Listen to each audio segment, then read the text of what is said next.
सभी दर्शकों को गंगाधर का नमस्कार। गंगाधर की खरी खरी में आपका एक बार फिर से स्वागत है। यूरोप के देशों में एक देश का नाम है पोलैंड।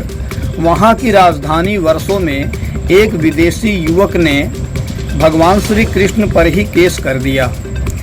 दरअसल पोलैंड की राजधानी वर्सो में भगवान श्री कृष्ण के भक्तों की संख्या में तेजी से वृद्धि हो रही थी, जिससे कट्टरपंथियों को यह रास नहीं आ रहा था, जिसके एवज में विदेशी युवक ने भगवान श्री कृष्ण पर ही केस कर दिया।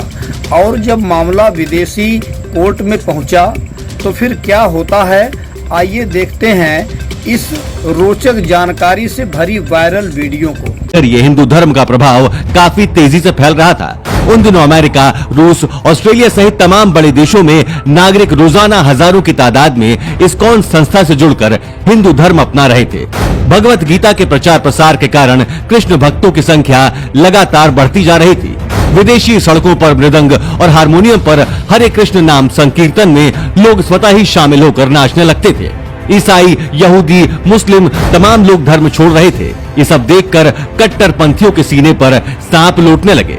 इस्कॉन विरोधियों का रोम रोम जल रहा था। उन लोगों में ये डर बैठता जा रहा था कि अगर ऐसे ही चलता रहा तो धीरे धीरे देश के सभी नागरिक हिंदू हो जाएंगे। परंतु समस्या ये है कि अगर इस्कॉन को रोका जाए तो कैसे रोका जाए। और आखिरकार पोलैंड की राजधानी वॉर्सो में एक शख्स से ये सब बिल्कुल सहा नहीं गया। अंत में उसने भगवान श्री कृष्ण पर आरोप लगाते हुए इस्कॉन पर केस फाइल कर दिया। मामला कोर्ट में पहुंचा और जैसा कि हर एक केस में होता है, प्रतिवादी पक्ष को कोर्ट में हाजिर होने के लिए सम्मन भेजे जाते हैं। वैसे ही इस्कॉन को सम्मन भेजे गए और निश्चित दिनांक को वादी तथा प्रतिवादी कोर्ट में उपस्थित हुए। वादी पक्ष नन्य अदालत में मांग करते हुए कहा कि पोलैंड में इस्कॉन को बैन कर दिया जाए, क्योंकि इस्कॉन के अनुयायी उस श्री कृष्ण का गुणगान करते हैं जिसका चरित्र ठीक नहीं था। नन ने आगे कहा कि वो गोपियों संग उनकी रासलीला के चर्चे काफी मशहूर हैं और ये सब मैं जुबानी नहीं कह रही हूँ। इनकी किताब में ये सब विस्तार से लिखा हुआ है कि कैसे कृष्ण किस तरह गोपियों को तंग करते थे। जो गोपियां पानी भरने जाती थी, श्री कृष्ण उनकी मटकी फोड़ देते थे। नहाती हुई गोपियों के कपड़े उठाकर पेड़ पर बैठ जाते थे। बांसुरी की धुन पर सैकड़ों गोपियों को एक साथ नचाते थे। इसके अलावा रासलीला का वर्णन तो ऐसा ही है कि पूछो ही मत। हजारों गोपियों के साथ श्री कृष्ण एक ही समय में नाचते थे। यही नहीं, श्री कृष्ण के बारे में यह भी कहा जाता है कि श्री कृष्ण ने 16,000 औरतों से शादी की थी। इसलिए अदालत से अनुरोध है कि पोलैंड में इस्कॉन को बैन कर दें, क्योंकि जिनका भगवान ही चरित्रहीन है, उसके अनुयायी इस देश में बढ़ गए तो हर तरफ अराजकता फैल जाएगी, हर तरफ अश्लीलता ही नजर आएगी। नन का आरोप सुनने के बाद अदालत ने इस्कॉन को अपना पक्ष रखने को कहा।